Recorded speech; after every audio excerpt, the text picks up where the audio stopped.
இந்த beautiful class skin minimal ப்ராடக்ட்ஸை வச்சு எப்படி பண்ணேன்னு தான் இந்த வீடியோவில் உங்களுக்கு காட்ட போகிறேன். ஸோ ஃபர்ஸ்ட் வந்து பார்த்தீங்கன்னா என்னோட ஸ்கின் கேரில் சிரம் எடுத்து நான் ஸ்டார்ட் பண்ணிட்டேன்.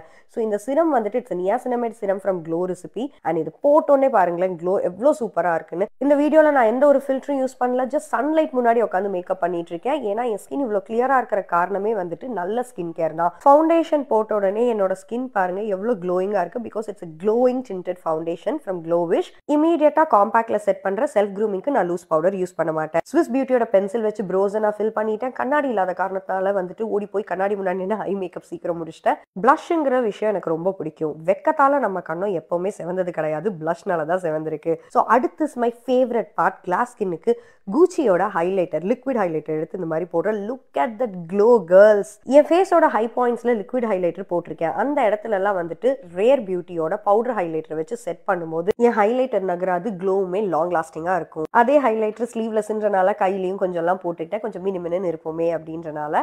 Lastly little setting spray. அவ்வளோதான், my look is over. And இந்த அவுட்ஃபிட்க்கும் நான் ரெடியான விதத்துக்கும் அந்த ஈவெண்ட்ல எனக்கு கிடைச்ச காம்ப்ளிமெண்ட்டுக்கும் கான்ஸ்டன்டா ஒரு டைலாக் மைண்டுக்கு வந்துட்டே இருந்துச்சு. ஏஞ்சலா இதோட 10 தடவை சொல்லிட்டா சந்தோஷ், இந்த ஒயிட் ட்ரெஸ்ல ஏஞ்சல் மாதிரி இருக்கேன்னு. என்னதான் ஒரு ட்ரெய்னர் மேக்கப் ஆர்டிஸ்டா இருந்தாலும் நானும் ஒரு 90s கிட் தானே. ஸோ இந்த டைலாக் எல்லாம் பார்த்து தானே வளர்ந்துருக்கோம். என் லுக் எப்படி இருந்துச்சுன்னு கமெண்ட் செக்ஷன்ல சொல்லுங்க. சொல்ல போறேன்டா. நீங்க நல்ல ஃபேரா தானே இருக்கீங்க, உங்களுக்கு எதுக்கு மேக்கப்? உங்க கலருக்கு எல்லா ட்ரெஸ்ஸும் சூட் ஆகுங்க. நிறம் கம்மியா இருக்கிறவங்க மேக்கப் போட்டா நல்லாவா இருக்கும்? எப்படிதான் அதுங்க எல்லாம் மேக்கப் போடுதோ. உங்க உடம்புக்கு நீங்க இந்த மாதிரி ட்ரெஸ் எல்லாம் போடலாம். ஆனா என்னோட சைஸுக்கு இதெல்லாம் நல்லா இருக்காதுங்க. நான் கொஞ்சம் குண்டால இருக்கேன்.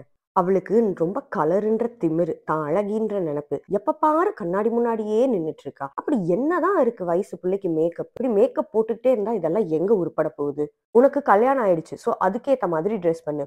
ஏன்னா கடைகள்ல எல்லாம் வந்துட்டு கல்யாணம் ஆன பொண்ணுங்களுக்குன்னு ஒரு ட்ரெஸ் செக்ஷன், கல்யாணம் ஆகாத பொண்ணுங்களுக்குன்னு ஒரு ட்ரெஸ் செக்ஷன் வச்சுதான் வித்துட்டு இருக்காங்க. இந்த சைஸு, அதுக்கப்புறம் பிராண்ட் அதெல்லாம் போடுறது இல்ல. யாரை பாக்குறக்கு, யாருக்கு காட்டுறக்கு இந்த மாதிரி ட்ரெஸ் பண்ணிட்டு போற? இந்த மாதிரி ஒன்னு இல்ல ரெண்டு இல்ல பல விஷயங்களை நம்ம சுத்தி இருக்கிறவங்க நம்மளை பார்த்து சொல்லிட்டே தான் இருப்பாங்க. ஃபர்ஸ்ட் ஆஃப் ஆல் நம்ம ட்ரெஸ் பண்றது, நம்ம மேக்கப் பண்றது, நம்மளை நாமளே அழகா காட்டிக்கிறதுக்கு பேரு செல்ஃப் லவ்னு சொல்லுவாங்க. உங்க ஸ்கின் டோன் எதுவா இருந்தாலும் பரவாயில்ல, உங்க பாடி சைஸ் அண்ட் ஷேப் எப்படி இருந்தாலும் பரவாயில்ல, உங்களுக்கு பிடிச்ச மாதிரி தாராளமா நீங்க ட்ரெஸ் பண்ணுங்க. Makeup has no rules, makeup has no boundaries. So makeup வந்துட்டு கலரா இருக்கிறவங்களுக்கு தான் நல்லா இருக்கும், கலர் கம்மியா இருக்கிறவங்களுக்கு நல்லா இருக்காது. கலரா இருக்கிறவங்களுக்கு மேக்கப்பே தேவையில்லை, கலர் கம்மியா இருக்கிறவங்கள வெள்ளையா காட்டுறது தான் மேக்கப்போட வேலை. இதெல்லாம் நம்மளை சுத்தி இருக்கிற தப்பான அசம்ஷன்ஸ். உங்களுக்கு மேக்கப் பிடிச்சிருக்கு, உங்களை அழகா காட்டிக்கிறது உங்களுக்கு பிடிச்சிருக்குன்னா எதை பத்தியும் யோசிக்காதீங்க, யாரை பத்தியும் யோசிக்காதீங்க. Just go for it. உங்களோட ஃபேமிலி அண்ட் ஃப்ரெண்ட்ஸ்ல மேக்கப் லவர்ஸ் இருந்தாங்கன்னா please share this video and spread the awareness. Bye guys.